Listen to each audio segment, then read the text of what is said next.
avec l'aristocratie anglaise, va découvrir ces jardins-là. Et dans ces jardins, la rose retrouve toute sa place. Et en particulier, ces roses sauvages, très souples, mais aux floraisons très éphémères, vont retrouver une place dans ces jardins naturels. Il y a des pépiniéries, c'est un terme qui date de la Quintinine, qui apparaît pour la première fois dans un ouvrage de jardinage de la Quintinine au XVIIe siècle, c'est-à-dire sous Louis XIV. Pépiniéries, c'est des gens qui sèment des pépins et qui vont se faire des productions d'arbustes, d'arbres. Et au XVIIIe, ces pépiniéristes vont avoir de fortes demandes d'arbres rares. Donc ces pépiniéristes vont se mettre à cultiver des plantes rares et des roses. Monsieur David travaille à la roseraie depuis 39 ans et a fait venir 12 roses à la vie. Il tient absolument à nous expliquer comment naît une rose. Il faut porter le pollen d'une rose sur la bougie pour arriver à avoir une nouvelle variété. Et alors après, quand c'est que le pédoncule est mûr, on les sème et il faut au moins 2 ans pour avoir une floraison. Et alors si quelques-un sort qu'il est raisonnable, qu'il est bon, on le multiplie, on le greffe. Et voilà la naissance d'une rose. Ah bon, alors avant que la rose ne naisse, elle passe par différentes étapes. Mais oui, mais combien? Il faut compter la fécondation, en passant pour la semer, ça fait 2. Et puis pour avoir il faut la transplanter, ça fait 3. Et alors c'est après qu'elle fleurit la 4e année. Et comment avez-vous l'idée d'une nouvelle rose? Et voilà comme ça se passe, on dit tiens voilà, une rose qui a l'air qui n'est pas bien vigoureuse. Mais le voisin il est vigoureux. Alors on porte le pollen de la celle pas vigoureuse sur l'autre. Et ça fait une nouvelle variété. Une nouvelle variété. Est-ce que vous pouvez penser des nouvelles variétés? Vous savez à l'avance ce que donneront 2 roses l'une avec l'autre? On n'en sait pas, madame. Vous ne savez jamais? Non. Alors c'est toujours des surprises? Et des surprises, c'est ce qui fait que beaucoup le rosialis, il abandonne. Il y a les roses sauvages, qu'on appelle des espèces botaniques avec les conventions de la botanique, et il y a les roses où les hommes interviennent, qu'on appelle des roses horticoles. C'est-à-dire qu'on a appelé des variétés, ou plus tard après, des cultivars. Des variétés horticoles où les hommes vont commencer à intervenir dans des processus qu'ils ont observés dans la nature. Comme chaque graine est unique, comment on peut la multiplier? La rose, elle a aussi la particularité de pouvoir être clonée. On dit des plantes allogames clones, de pouvoir être clonées à l'identique.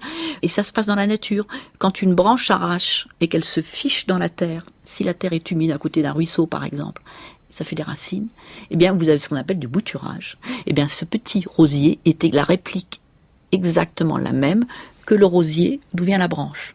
Ou si le rosier est très souple, qu'une branche va s'enraciner, et puis après elle va se couper, comme ça naturellement parce qu'il y a un coup de vent ou je sais pas quoi, eh bien vous avez des petites racines et vous avez une réplique, c'est le marcottage.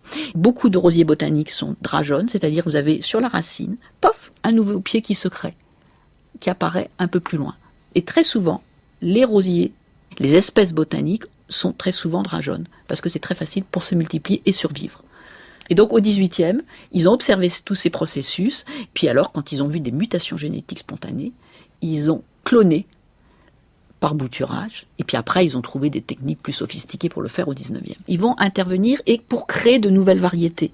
Alors au départ en les rapprochant, et après quand ils vont mieux comprendre ce qui se passe, et ça date à peu près, on sait que l'hybridation artificielle va se faire à partir de 1850, ils vont de plus en plus imiter la nature, et ils vont se substituer à la nature en castrant les étamines et en mettant du pollen d'une autre rose qu'ils vont choisir. Donc ils vont intervenir dans les processus naturels pour créer des roses comme ils les désirent. Et qu'est-ce que ça va être ces roses comme ils les désirent? C'est des roses qui vont avoir plus de pétales, c'est des roses qui vont être plus parfumées.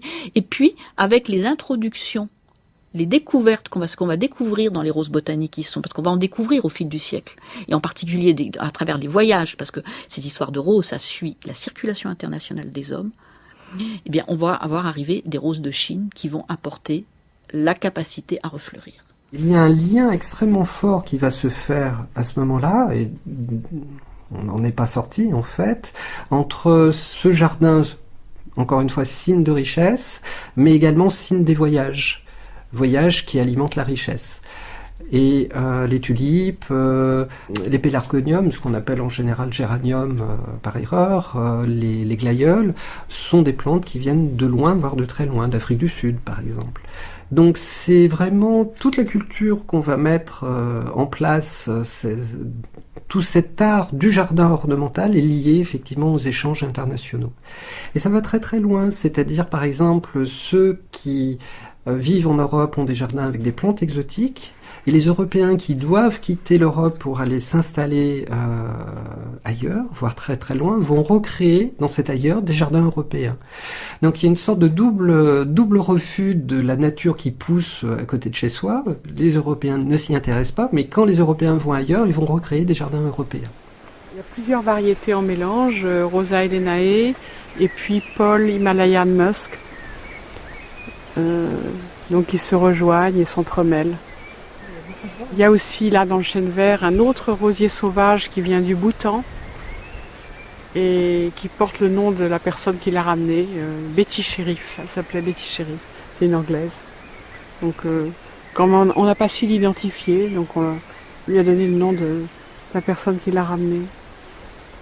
Et donc ce rosier, Betty Sherif, colonise un chêne vert et même est en train de s'installer dans un autre chêne vert derrière.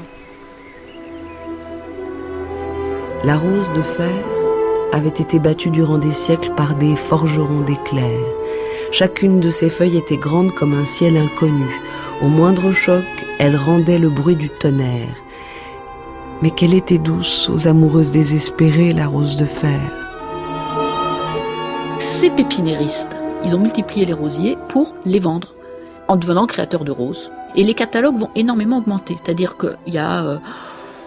je dirais une trentaine, il me semble que c'est une trentaine, une soixantaine de roses avant la Révolution française, mais au lendemain de la Révolution, il va y en avoir 200. Puis après, ça va monter jusqu'à 1000 roses dans les catalogues à la fin du 19e.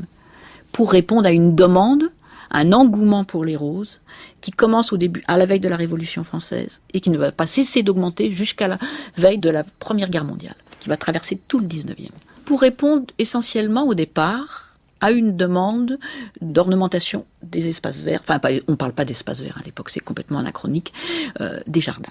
Comme cette demande explose, eh bien, il a fallu créer donc un obtenteur à Saint-Denis, qui n'était pas à Saint-Denis au départ, c'était un descendant de jardinier qui était en charge des jardins des apothicaires, mais qui avait une grande connaissance de la botanique.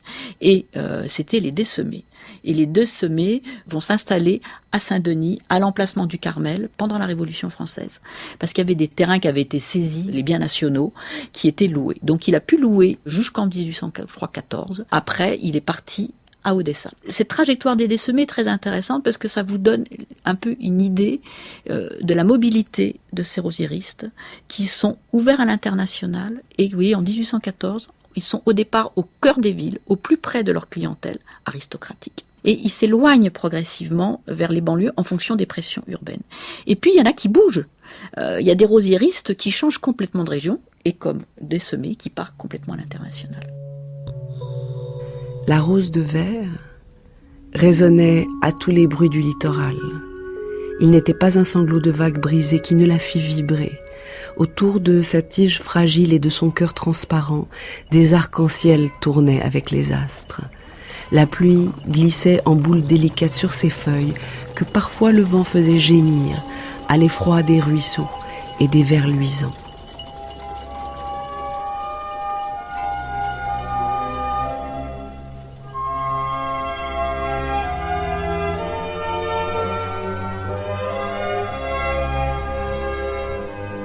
Il y a quelqu'un qui a été une passeuse, qui a fait traverser la Révolution française à la rose, c'est Joséphine de Beauharnais.